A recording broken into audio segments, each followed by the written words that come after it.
Pernahkah kamu mendapati komentar negatif dari orang lain tentang penampilan, sikap, kecerdasan, ataupun kondisi-kondisi yang dirasa belum ideal pada diri kamu? Bagaimana rasanya? Assalamualaikum warahmatullahi wabarakatuh. Teman-teman sekalian, di sini saya akan sharing tentang cara untuk mengendalikan emosi saat ada kondisi ataupun kejadian yang tidak sesuai harapan. Dalam berinteraksi sosial, pastinya kita pernah mengalami gesekan-gesekan, ya, ketidaknyamanan, salah paham, ataupun miskomunikasi yang terjadi antara kita dan orang-orang di sekeliling kita. Ini tentu menimbulkan perasaan yang tidak baik-baik saja. Kita bisa merasa sedih, kita bisa merasa sakit hati, atau kita juga bisa merasa marah, kecewa, dan takut berinteraksi lagi dengan orang-orang tersebut. Namun faktanya seringkali kita tidak bisa menghindarinya, misalnya rekan kerja, anggota keluarga, ataupun pasangan misalnya. Nah, untuk itu kita tidak bisa mengendalikan semua situasi yang ada di luar kita, namun kita bisa mengendalikan apa yang ada dalam diri kita. Nah, pengalaman-pengalaman yang tidak menyenangkan yang pernah terjadi di masa lalu atau baru-baru saja dalam kehidupan kita perlu untuk kita sadari. Apanya yang disadari? Yang perlu disadari adalah bagaimana perasaan kita terhadap kondisi tersebut. Dicek rasanya ketika ada yang mengatai diri kita, atau ada yang menjelek-jelekkan kita, atau mungkin ada yang memfitnah kita, bagaimana rasanya. Oh, tentu saja saya merasa sakit hati. Oh, saya merasa kecewa, saya merasa marah, saya merasa benci, saya merasa sedih, ya. Kenali apa perasaan yang muncul ketika peristiwa itu terjadi. Teman-teman sekalian, bisa menyadari dan mengenali emosi yang kita rasakan merupakan step pertama untuk melakukan pengelolaan emosi. Karena bagaimana mungkin kita bisa mengelola emosi kita, sedangkan kita sendiri tidak tahu apa yang sedang kita rasakan, apa yang sedang menjadi ganjalan di hati kita. Maka sadari emosi apa yang sebenarnya kita rasakan. Apakah ini marah, apakah ini sakit hati, apakah ini hanyalah sebuah kesedihan saja. Nah, teman-teman sekalian, setelah teman-teman menyadari emosinya bahwa teman-teman merasa sakit hati atas fitnah tersebut, atas ucapan tersebut, atau sikap orang lain tersebut, langkah selanjutnya adalah teman-teman bertanya pada diri teman-teman, bersedia nggak melepas emosi negatif ini? Ya, pertanyaan yang diajukan pada diri sendiri sangat membantu kesadaran kita untuk memutuskan mau memendam penderitaannya atau mau terbebas dari penderitaan batin ini. Ya, pertanyaan membantu kesadaran kita untuk memilih mana yang terbaik buat diri kita. Tentu saja harapannya teman-teman memilih untuk melepaskan emosi negatif dalam dirinya. Karena tahu sendiri ya, rasanya tidak nyaman ketika di hati kita ada ganjalan. Seperti bongkahan batu besar ya, yang menyesakkan dada. Membuat tubuh tidak nyaman, tidur jadi sulit ya, emosi jadi tidak stabil, imunitas menurun, dan kemudian tentu jadi aktivitas jadi males, tidak produktif, bahkan nanti mempengaruhi relasi dengan orang sekitar, dan apalagi rezeki kita sendiri.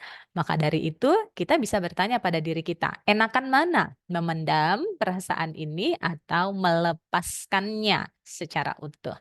Ya, harapannya tentu saja teman-teman memilih untuk melepaskan emosi tersebut, karena melepaskan emosi negatif itu adalah untuk diri kita sendiri. Ketika kita sudah terbebas dari emosi negatif, tentu perasaan kita jadi damai.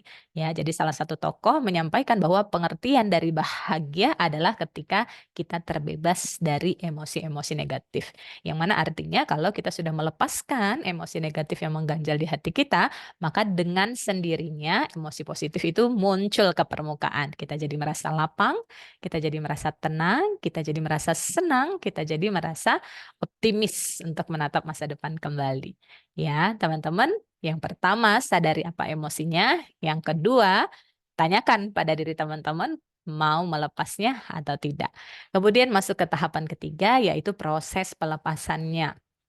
Nah, proses pelepasan emosi sebenarnya ada banyak sekali tekniknya, ada teknik letting go, ada Sedona method, ada SAFe, ada EFT, dan banyak lagi yang teman-teman bisa pelajari ataupun dapatkan. Yang mana pada prinsipnya ada pelepasan emosi ini adalah kita merelakan apapun emosi negatif yang kita rasakan. Ya, jadi kan tadi sudah memutuskan untuk melepaskan, maka ketika kita menyadari masih ada ganjalan di hati kita, nah keputusannya sudah ditetapkan bahwa kita akan merelakannya, maka langkah selanjutnya adalah lepaskan emosi negatif tersebut.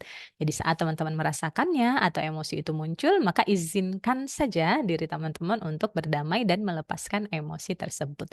Nah, proses pelepasan ini perlu dilakukan secara sadar. Ya kan, secara sadar. Sehingga, kita benar-benar merasakan keikhlasan ya, kesungguhan, kemauan dalam diri kita untuk melepasnya. Jadi tidak begitu saja, tapi memang harus dilakukan secara sadar. Memang ada keinginan, memang ada kemauan, memang ada kesadaran untuk melepaskan emosi ini dan mengizinkan diri kita damai, tenang, dan bahagia. Itu sebabnya dalam proses pelepasan teman-teman perlu untuk mengucapkannya. Ya, salah satu ucapan yang bisa dilakukan dalam proses pelepasan adalah, "Ya Allah, saya ikhlas melepaskan emosi ini. Saya ikhlas merelakan kemarahan ini.